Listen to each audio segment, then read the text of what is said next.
नमस्कार, परिवर्तन news channel में आप सभी का स्वागत है। चैनल से जुड़ने के लिए लाइक, सब्सक्राइब, कमेंट एवं शेयर कर पी अपडेट में मजदूरों की आवाज से शुरुआत। आवाज दो, हम सब एक हैं। भारतीय रेलवे माल गोदाम श्रमिक संघ पूर्वी क्षेत्र कोलकाता के बारासत में पंजीकरण उद्घाटन समारोह में पंजीकरण की शुरुआत को आजादी का नारा दिया। श्रमिकों की पंजीकरण मांग को केंद्र सरकार के द्वारा पूरा किया गया। इस मौके पर मुख्य रूप से प्रधान अतिथि स्नेहलता पाल के हाथों से उद्घाटन समारोह का कार्यक्रम पंजीकरण का शुभारंभ हुआ था। जगदम्बा पाल सांसद यूपी, भूतपूर्व मुख्यमंत्री यूपी की अनुपस्थिति में कार्यक्रम का उद्घाटन सांसद की पत्नी के हाथों से हुआ था।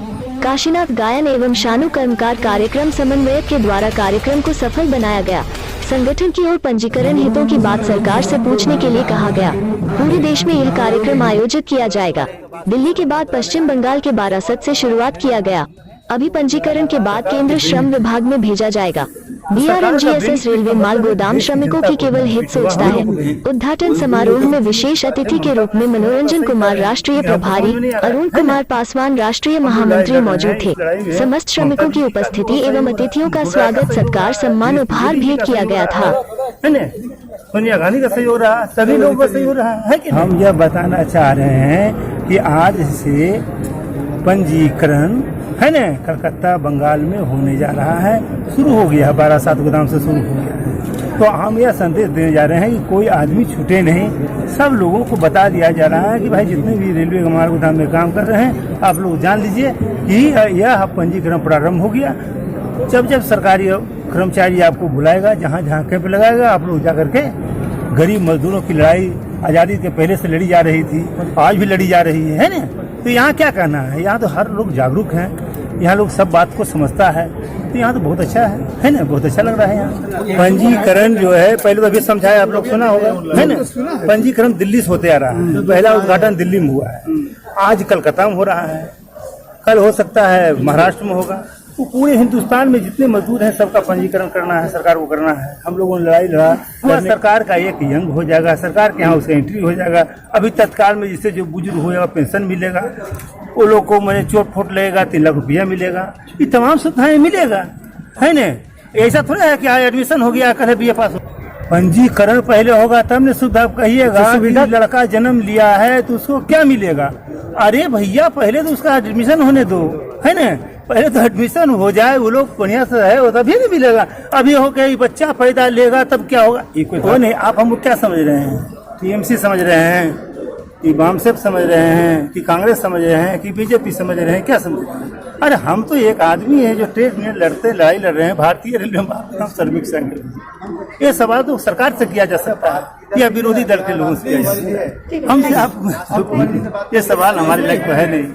एक तरह से आप कह सकते हैं आजाद भारत में जो गुलामी को जिंदगी जी रहे थे, जिनको आज तक कोई पहचान नहीं था, आज भारत सरकार ने उनका सरकारी पंजीकरण कर करके एक तरह से उनको आज़ादी की अनुभूति, उनको पहचान देने का काम किया है। इसके लिए मैं भारत सरकार का, पूरे भारतीय रेलवे माल श्रमिक संघ की तरफ से उनका हार्दिक अभिनंदन करता हूँ। रेलवे माल गोदाम के श्रमिक इस देश के निर्माण में और रेल के निर्माण में सबसे महत्वपूर्ण भूमिका निभाते हैं। रेलवे की आमदनी का लगभग 70% आमदनी केवल सिर्फ माल भाड़ा से आता है और पूरे देश में लोडिंग अनलोडिंग करके देश के कोने कोने में माल पहुंचाने का काम हमारे माल गोदाम के श्रमिकों पर निर्भर करता है। इससे यह स्पष्ट होता है कि रेलवे को भारत का लाइफलाइन कहा जाता है और उस लाइफलाइन का जो सबसे बड़ा कोई लाइफलाइन है वो माल गोदाम का श्रमिक है। हमारा संगठन 1998 से लगातार संघर्ष करके, लड़ाई कर करके, आंदोलन के माध्यम से सरकार को इस बारे में अवगत कराते आ रही है। 2014 में जब सरकार बनी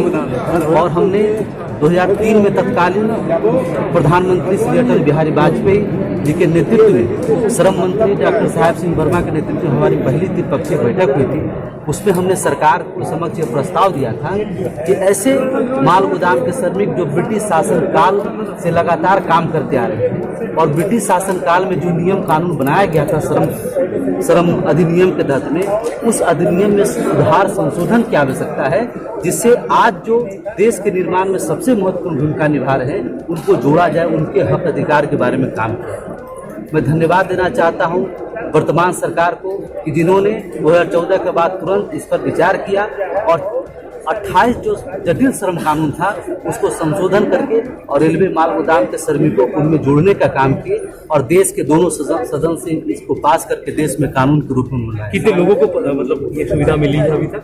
अभी पिछले 23 तारीख से हमारा दिल्ली प्रदेश में ये उद्घाटन हुआ था। इसमें श्री विधि न्याय मंत्री SP सिंह बघेल, हमारे जगदम्बिका पाल जी, अपराजिता सारंगी जी सभी मिलकर के दिल्ली में उद्घाटन किए थे। अभी दिल्ली के 12 दिल्ली प्रदेश और पूरे NCR के अंतर्गत में 12 माल गोदाम में भी रजिस्ट्रेशन हो चुका है। आज से हमारा पश्चिम बंगाल में रजिस्ट्रेशन है। रजिस्ट्रेशन कर करके श्रमिकों को उनकी पहचान, उनकी सारी सुख सुविधा और उनका सही वेतन।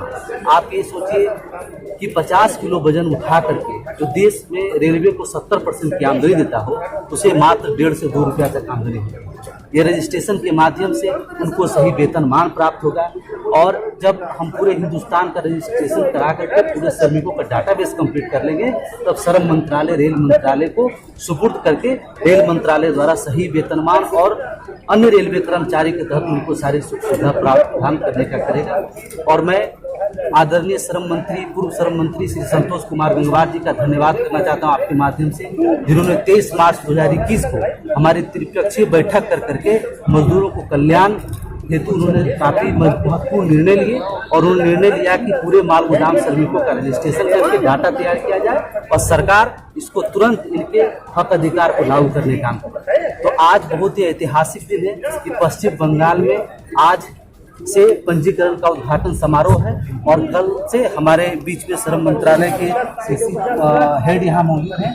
ये लगातार पश्चिम बंगाल के विभिन्न रेलवे माल गोदाम, लगभग पश्चिम बंगाल में 70,000 मजदूर माल गोदाम के काम करते हैं और उनका रजिस्ट्रेशन करके उनके भविष्य को सुधारी। जो त्रिपक्षीय बैठक में हमारी मांगों को जो सरकार ने माना है, उसमें मजदूरों को मेडिकल फैसिलिटी है। अगर मजदूर कोई काम करते हुए दुर्घटना हो जाता है, उसमें मुआवजा है। उसके बच्चों के शिक्षा स्वास्थ्य की जुड़ी हुई है। मजदूरों के लिए आवास योजना है एवं बहुत सारी फैसिलिटी सामाजिक सुरक्षा के अंतर्गत भी आता है जो इनको प्राप्त होगा। और रेलवे, चूंकि रेलवे में काम करते हैं, तो रेलवे द्वारा इनको सही वेतनमान जो 1.5 से 2 रुपया मिलता है, उससे बढ़ के इनको 10 से 12 रुपये प्रति बोरी के हिसाब से हमारी मांग है, जिस पर सरकार ने विचार किया है। तो मजदूरों को एक बेहतर जो उनका भविष्य, उनके बच्चों का जो आज खाने पीने के बिना वो लाचार हैं, उनका एक बेहतर भविष्य निर्माण करने का हमारा सिर्फ एक ही है। मैं किसी पर मैं कोई टीका टिप्पणी नहीं करना चाहूँगा।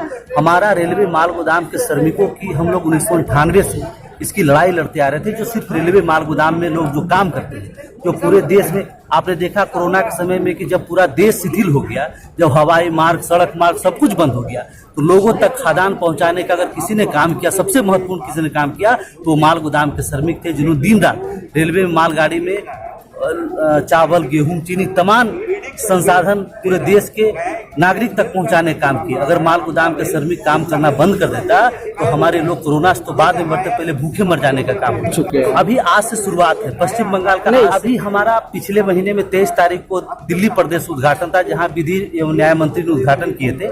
अभी लगभग वहां 4,500 वर्कर का रजिस्ट्रेशन हो चुका है। अभी हमको पूरे देश में, हर प्रदेश में कार्यक्रम करके उद्घाटन समारोह का हमारा कार्यक्रम चल रहा है और आज ये उद्घाटन है। उसके बाद अभी हमारे बीच में श्रम रोजगार मंत्रालय CSE से हैं, ये लगातार हमारे साथ एक लाइनअप करके, और पश्चिम बंगाल में कोशिश है कि हम लोग 15 से 20 दिन के अंदर में सभी माल गोदाम को वर्कर का रजिस्ट्रेशन। हमारा रेलवे माल गोदाम का है, हम रेलवे माल गोदाम से बिलोंग करते हैं।